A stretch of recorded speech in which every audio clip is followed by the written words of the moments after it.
ನಮಸ್ಕಾರ, ನೀವು ನೋಡ್ತಾ ಇದ್ದೀರಾ ಫಸ್ಟ್ ವ್ಯೂ ಕನ್ನಡ. ನಾನು ಸೌಮ್ಯ ಸುಟ್ನಳ್ಳಿ.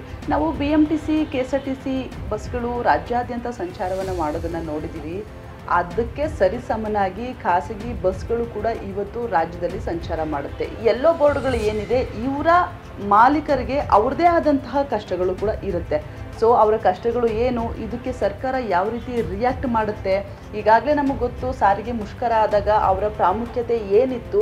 ಸೊ ಇದೆಲ್ಲದನ್ನು ಕೂಡ ನೋಡಿದ್ದೀವಿ. ಇದಕ್ಕೆ ಸಂಬಂಧಪಟ್ಟಂತೆ ಕಂಪ್ಲೀಟ್ ಡೀಟೇಲ್ಸನ್ನು ಕೊಡೋದು ಇವತ್ತಿನ ಕಾರ್ಯಕ್ರಮದ ನಮ್ಮ ಉದ್ದೇಶ. ಹಾಗಾಗಿ ಇದ್ರ ಬಗ್ಗೆ ಮಾತಾಡೋದಕ್ಕೆ ಇವತ್ತು ನಮ್ಮ ಜೊತೆ ಇದ್ದಾರೆ ಭೈರವ ಟ್ರಾವೆಲ್ಸ್ನ ಮಾಲೀಕರು, ಸಿ ಕ್ಯಾಬ್ ಸಂಘದ ಸಂಸ್ಥಾಪಕರು ಹಾಗೂ ಕರ್ನಾಟಕ ರಾಜ್ಯ ಪ್ರವಾಸೋದ್ಯಮ ಖಾಸಗಿ ಸಾರಿಗೆ ವಾಹನ ಮಾಲೀಕರ ಸಂಘದ ಅಧ್ಯಕ್ಷರಾದಂತಹ ಭೈರವ ಸಿದ್ದರಾಮಯ್ಯ ಅವರು. ಬನ್ನಿ ಅವ್ರನ್ನ ಕಾರ್ಯಕ್ರಮಕ್ಕೆ ಸ್ವಾಗತ ಮಾಡೋಣ. ಸರ್ ನಮಸ್ಕಾರ, ಹೇಗಿದ್ದೀರಾ ಸರ್? ನಾನು ಚೆನ್ನಾಗಿದ್ದೀನಿ. ಓಕೆ, ಈ ಹೋರಾಟ, ಈ ಸಂಘ ಇದೆಲ್ಲವೂ ಕೂಡ ಸ್ಟಾರ್ಟ್ ಆಗಿದ್ದು ಹೇಗೆ ಸರ್?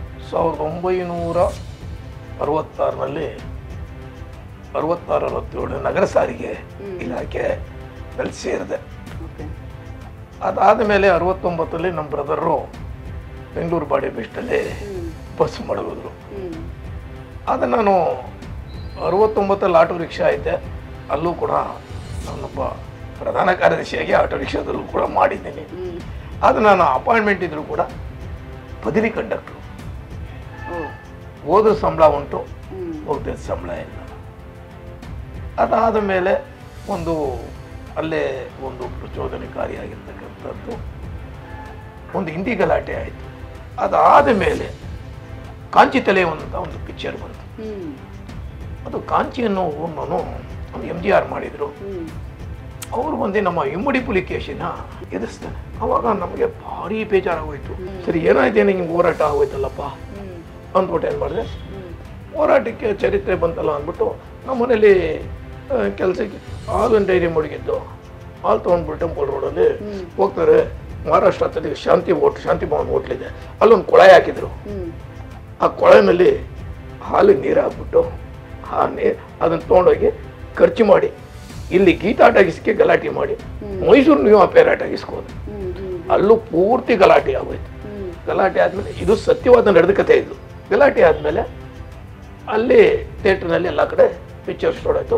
ಆ ಕಾಂಚಿ ತಲೆ ಒಂದು ನಿಲ್ಲಿಲ್ಲ, ನಿಂತೋಯ್ತು, ಅಲ್ಲಿಗೆ ಕ್ಲೋಸ್ ಆಯಿತು. ಅಲ್ಲಿಂದ ಆ ಹೋರಾಟ ಶುರು ಮಾಡಿದ್ದು. ಮತ್ತೆ ನಾನು ಬಂದಂಥ ಸಮಯದಲ್ಲಿ KSRTC ಕಂಡಕ್ಟರ್ ಕೆಲಸ ಮಾಡ್ತಾ ಇದ್ರು ಕೂಡ ಕಾರ್ಮಿಕ ಸಂಘ BTSನಲ್ಲಿ ಒಬ್ಬ ಜನರಲ್ ಸೆಕ್ರೆಟರಿ ಆಗಿದ್ದೆ. ಅಂದರೆ ನಮ್ಮ ಗುರುಗಳು ನಮ್ಮ ಮನೆಯಲ್ಲೇ ಬಾಡಿಗೆಗಿದ್ದು ಚಾಲಕರ ಜಯರಾಮ ಅಂತಂದ್ರು, ಶ್ರೀಕಂಠಯ್ಯನವರು ಮೊದಲನೇ ಗುರು ಶ್ರೀಕಂಠಯ್ಯನವರು BTSನಲ್ಲಿ, ರಾಮಣ್ಣ ಇವರೆಲ್ಲ. ಅಲ್ಲಿಂದ ಹೋರಾಟ ಶುರು ಮಾಡ್ಕೊಂಡಿತ್ತು. ಬಸ್ನಲ್ಲಿ ಅದೇ ರೀತಿ ಕೆಲಸ, ಯಾವುದೇ ಲೀಡರ್ ಡಿಪೋ 4ಅಲ್ಲಿದ್ದೆ, ಅಲ್ಲೆಲ್ಲ ಶುರು ಆಯಿತು. 83ರಲ್ಲಿ ಒಂದು ವೈಟ್ ಬೋರ್ಡ್ ತೊಗೊಂಡು ಮೆಟೋಡೋರು. ಆಗ ವೈಟ್ ಬೋರ್ಡೇ ಇದ್ದಿದ್ದು, ಎಲ್ಲೋ ಬೋರ್ಡ್ ಇರಲಿಲ್ಲ, ವೈಟ್ ಬೋರ್ಡೇ ಇತ್ತು. 84ರಲ್ಲಿ ನಾನು ಡಿಪಾರ್ಟ್ಮೆಂಟಲ್ಲಿದ್ದು ಹೊರಗಡೆ ಬಂದೆ. ಡಿಪಾರ್ಟ್ಮೆಂಟಲ್ಲಿ ಎಷ್ಟು ವರ್ಷ ಕೆಲಸ ಮಾಡಿದ್ರು? ನಾನು 95ವರೆಗೂ ಮಾಡಿದೆ. 84ರಲ್ಲಿ ಬಂದಲ್ಲ, 84ರಲ್ಲಿ ಬಂದಾದ್ಮೇಲೆ ನನಗೆ ಏನು ಮಾಡೋದು, ಅದಕ್ಕೆ ಒಂದು ವೈಟ್ ಬೋರ್ಡ್ಗೆ ಅಧ್ಯಕ್ಷರು ಗಂಗಾಧರ್ ಅಂತ, ಜನರಲ್ ಸೆಕ್ರೆಟರಿ ಗೋಪಾಲರಾವ್ ಅಂತ, ನಾನು ಪ್ರಚಾರವಾಗಿ ವೈಟ್ ಬೋರ್ಡಲ್ಲಿದ್ದೆ. ಆ ವೈಟ್ ಬೋರ್ಡ್ನಲ್ಲಿ ಶುರು ಆಗಿತ್ತು ಬರೀ 335 ರೂಪಾಯಿ. ಆವಾಗ ನನಗೆ ಗುರು ಯಾರು ಅಂದರೆ, ನನ್ನ 4 ಜನ ಸೀನಿಯರ್ ಇದ್ದಾರೆ. ಮೊದಲನೇ ಗುರು ನ್ಯೂ ಇಂಡಿಯಾ ಟ್ರಾವೆಲ್ಸ್ ಶಿವರಾಮ್ ಮಲ್ಲೇಶ್ವರದಲ್ಲಿ ಇವತ್ತೂ ಕೂಡ ಇದ್ದಾರೆ. ಅದಾದಮೇಲೆ ಹಿರಿಯರು ಪುಷ್ಪತ್ ಟ್ರಾವೆಲ್ಸ್ ಶಂಕರ್, ಪಾರ್ವತಿ ಟ್ರಾವೆಲ್ಸ್ ಮಂಜು, ಮತ್ತು ರಾಘವೇಂದ್ರ ಟ್ರಾವೆಲ್ಸು, ಮತ್ತು ಈಗ ಇರ್ತಕ್ಕಂಥ ಶಂಕರ್ ಪುಷ್ಪತ್ ಟ್ರಾವೆಲ್ಸ್. ನಾವು 4 ಜನ ಸ್ನೇಹಿತರು ಕೂಡ ಇವತ್ತೆಲ್ಲ ಅದೇ ರೀತಿ ಇದ್ದೀವಿ. ಹಾಗೆ ಅವರು ಅದೇ ಗೌರವ ಕೊಡ್ತಾರೆ. ಆಗ ವೈಟ್ ಬೋರ್ಡ್ನಿಂದ ಚಾಲನೆ ಶುರು ಆಯಿತು. ಅವಾಗಂತೂ ಲೈಫ್ ಟ್ಯಾಕ್ಸ್ ಕೆಳಹತ್ತೆ, ನೆಲ ಫ್ಲೋರ್ ಏರಿಯಾ ಪಾಟೀಲ್ ಸಿಂಧ್ಯಾ ಅವ್ರ ಕಾಲದಲ್ಲಿ ಫ್ಲೋರ್ ಏರಿಯಾ ತೆರಿಗೆ ಬಂತು. ಆ ಫ್ಲೋರ್ ಏರಿಯಾ ಅಲ್ಲಿಂದನೇ ವೈಟ್ ಬೋರ್ಡ್ ಶುರು ಆಗಿತ್ತು. ಮೇನ್ ಫ್ಲೋರ್ ಏರಿಯಾ ಅನ್ನೋದೇನು ಅಂದರೆ ಅವತ್ತಿನ ಕಾಲಕ್ಕೆ ಅವತ್ತೇ ಶುರು ಆಗಿದೆ. ಏನದು ಫ್ಲೋರ್ ಏರಿಯಾ? ಅದಕ್ಕೊಂದು ತೆರಿಗೆ ಚೌಕಟ್ಟು ಅಂದರೆ ಯಾವ ಜಾಗದಿಂದ ಯಾವ ಜಾಗ ಈ ಅಳತೆ ಮಾಡಿ ಇಷ್ಟಾಗಲ್ಲ ಇಷ್ಟು ಉದ್ದ ಇದೆ, ಅದಕ್ಕೆ ತೆರಿಗೆ ತೆರಿಗೆ. ಸೀಟ್ ತೆರಿಗೆ ಇತ್ತು, ಸೀಟ್ ತೆರಿಗೆ ತೆಗೆದು ವೈಟ್ ಬೋರ್ಡ್ಗೆ ಫ್ಲೋರ್ ಏರಿಯಾ ಆಯ್ತು. ನಾವೇನು ಮಾಡ್ದೋ, ನಮ್ಮ ವೈಟ್ ಬೋರ್ಡ್ನಲ್ಲಿ ಇವ್ರದೆಲ್ಲ ಇತ್ತು ಯೂನಿಯನ್ನು. ನಂದು ಇತ್ತಾನೆ ಏನು ಯಾರ ಹತ್ರ ದುಡ್ಡು ಕಲೆಕ್ಟ್ ಮಾಡ್ತಾರೆ, ಸ್ವಂತ ದುಡ್ಡು, ಯಾರು ₹1 ಯೂನಿಯನ್ನಲ್ಲಿ ಯಾವುದೂ ಇಲ್ಲ. ಅದು ಒಂದು ಮೂಲವಾದ ಅಲ್ಲಿಂದ ವೈಟ್ ಬೋರ್ಡ್ನಿಂದ ತಿರುಗಿ ಮತ್ತೆ ಇಲ್ಲಿಗೆ ಬಂದು ಅದೇ ಸಂವಿಧಾನ ಇತ್ತು. ಆಯಿತು, ಆ ದುಡ್ಡನ್ನ ಏನು ಮಾಡಿದ್ರು, ನಾವು 4 ಜನ, ಶಿವಶಕ್ತಿ ಟ್ರಾವೆಲ್ಸ್ ಅಂತ ವಿಶ್ವನಾಥ್ ಅಂತಿದ್ದಾರೆ, ಸುರೇಶ್ ಅಂತಿದ್ದಾರೆ, ನಾವು 3 ಜನ ₹300 ಕೊಟ್ಟರು. ₹300 ಟ್ರೈನ್ಗೆ. ಯಾಕೆ ಫ್ಲೋರ್ ಏರಿಯಾ ಟ್ಯಾಕ್ಸ್ಗೆ ಡೆಲ್ಲಿಗೆ ಹೋದೋ, ಅಲ್ಲಿ ಕೋರ್ಟ್ಗೆ ಹೋದೋ.